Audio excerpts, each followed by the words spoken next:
सोचिए, क्या हो अगर आपका सबसे शांत पड़ोसी, जिसे आप रोज नमस्ते करते हो, अंदर से एक खूनी निकले। क्या हो अगर वो आदमी जो बच्चों के साथ खेलता था, रातों में किसी और की जिंदगी खत्म कर रहा हो।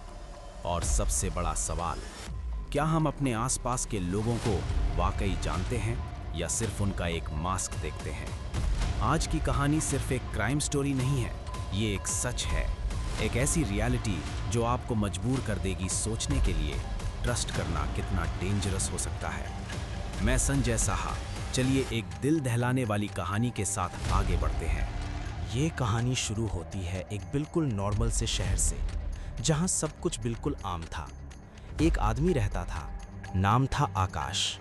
लोग उसे एक सीधा साधा शरीफ इंसान समझते थे। वो एक प्राइवेट कंपनी में काम करता था।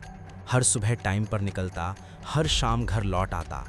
पड़ोसी कहते थे, बहुत ही अच्छा आदमी है, अपने काम से काम रखता है, कभी किसी से झगड़ा नहीं किया। लेकिन सच्चाई इतनी सिंपल नहीं थी। पुलिस रिकॉर्ड्स के मुताबिक उस शहर में पिछले 2 सालों में 5 लोग अजीब तरीके से गायब हो चुके थे। ना कोई विटनेस, ना कोई क्लियर क्लू, ना कोई डेड बॉडी। सिर्फ एक चीज कॉमन थी, सब लास्ट बार एक ही एरिया में देखे गए थे, और वो एरिया आकाश के घर के आसपास था। शुरू में पुलिस ने इसे कोइंसिडेंस समझा, क्योंकि आकाश का कोई क्रिमिनल रिकॉर्ड नहीं था। लेकिन फिर एक दिन एक लड़का मिसिंग हो गया। उसका लास्ट फोन लोकेशन एग्जैक्टली आकाश के घर के 200 मीटर रेडियस में था। यहां से कहानी बदलती है। पुलिस ने पहली बार आकाश को सस्पेक्ट की लिस्ट में डाला, लेकिन प्रॉब्लम ये थी, आकाश के अगेंस्ट कोई सॉलिड एविडेंस नहीं था।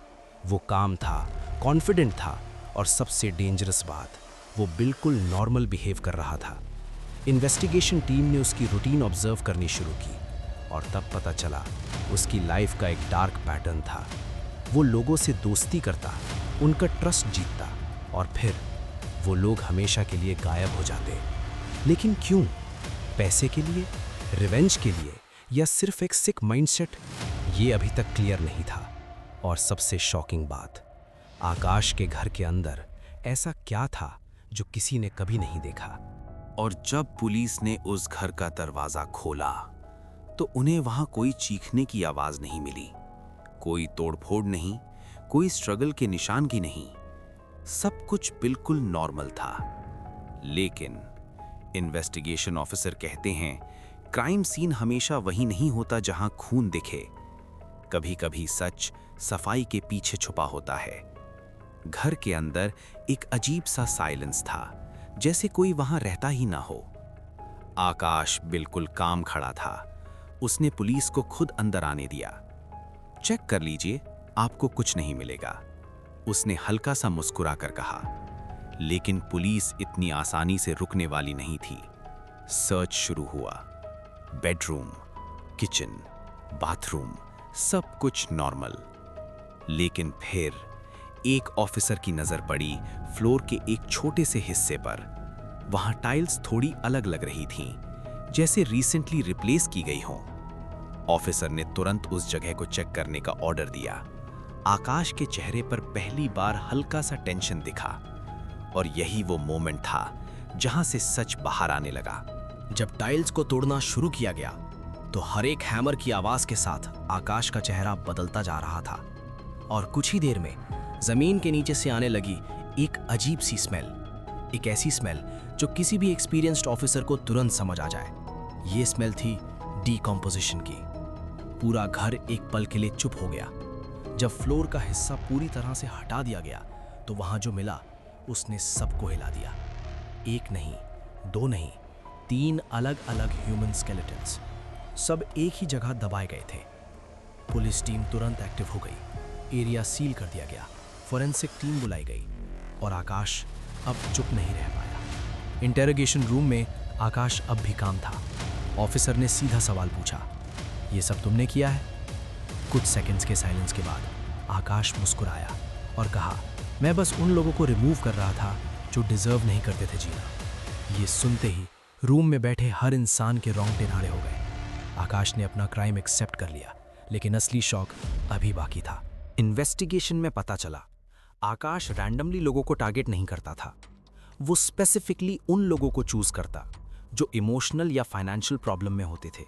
वो उनका दोस्त बनता, उन्हें सपोर्ट करता और धीरे धीरे उनका पूरा ट्रस्ट जीत लेता। फिर एक दिन वो उन्हें अपने घर बुलाता और वहीं उनकी जिंदगी का लास्ट दिन होता। सबसे डेंजरस बात ये थी, आकाश के पास कोई ट्रेडिशनल वेपन नहीं था। वो विक्टिम्स को पॉइजन देता था, स्लो एक्टिंग, जिससे डेथ नेचुरल लगती थी। फिर वो उनकी बॉडीज को घर के अंदर ही छुपा देता। सबसे बड़ा सवाल यही था, इतने सालों तक किसी को कुछ पता क्यों नहीं चला? आंसर सिंपल था, आकाश ने कभी गलती नहीं की। उसने सीसीटीवी ब्लाइंड स्पॉट्स यूज किए, विक्टिम्स के फोन्स डिस्ट्रॉय किए और उनकी मिसिंग रिपोर्ट्स को अनरिलेटेड दिखाया। और सबसे बड़ा फैक्टर, उसकी पर्सनालिटी। कोई भी उस पर शक ही नहीं करता था। वो हेल्प करता था, स्माइल करता था और एक परफेक्ट सिटीजन लगता था। लेकिन इन्वेस्टिगेशन यहीं खत्म नहीं हुई। फॉरेंसिक रिपोर्ट ने एक और शॉक दिया। जो 3 स्केलेटन मिले थे वो सिर्फ नोन विक्टिम्स नहीं थे। डीएनए टेस्ट के बाद पता चला एक्चुअल विक्टिम्स की संख्या और ज़्यादा थी। मतलब आकाश ने जितना एक्सेप्ट किया, सच उससे कहीं ज़्यादा डार्क था। पुलिस ने उसके पुराने रिकॉर्ड्स खंगाले और पता चला वो पिछले 5 सालों में 8 से ज़्यादा लोगों के कांटेक्ट में था जो आज तक मिसिंग थे। साइकोलॉजिकल एनालिसिस में पता चला आकाश को गॉड कॉम्प्लेक्स था। उसे लगता था वो डिसाइड कर सकता है कौन जीने लायक है और कौन नहीं। उसके लिए ये मर्डर नहीं था, ये एक करेक्शन था। और यही बात इसे और भी डेंजरस बनाती है। ये कहानी सिर्फ एक किलर की नहीं है, ये कहानी है ब्लाइंड ट्रस्ट की। हम अक्सर सोचते हैं डेंजर बाहर होता है, अननोन लोगों में होता है, लेकिन कभी-कभी सबसे बड़ा खतरा हमारे बिल्कुल पास होता है। तो अगली बार जब आप किसी पर ट्रस्ट करें या किसी नए इंसान को अपनी जिंदगी में एंट्री दें, एक बार जरूर सोचिए कि आप उस इंसान को वाकई जानते हैं या सिर्फ उसका एक मास्क देख रहे हैं। क्योंकि हर मुस्कुराहट के पीछे सच नहीं होता और हर सीधा इंसान सीधा नहीं होता। ये थी एक और रियल क्राइम स्टोरी, सच पर आधारित। अगर आप ऐसे ही और सच सुनना चाहते हैं तो चैनल को सब्सक्राइब जरूर करें, क्योंकि अगली कहानी शायद आपके आसपास की हो।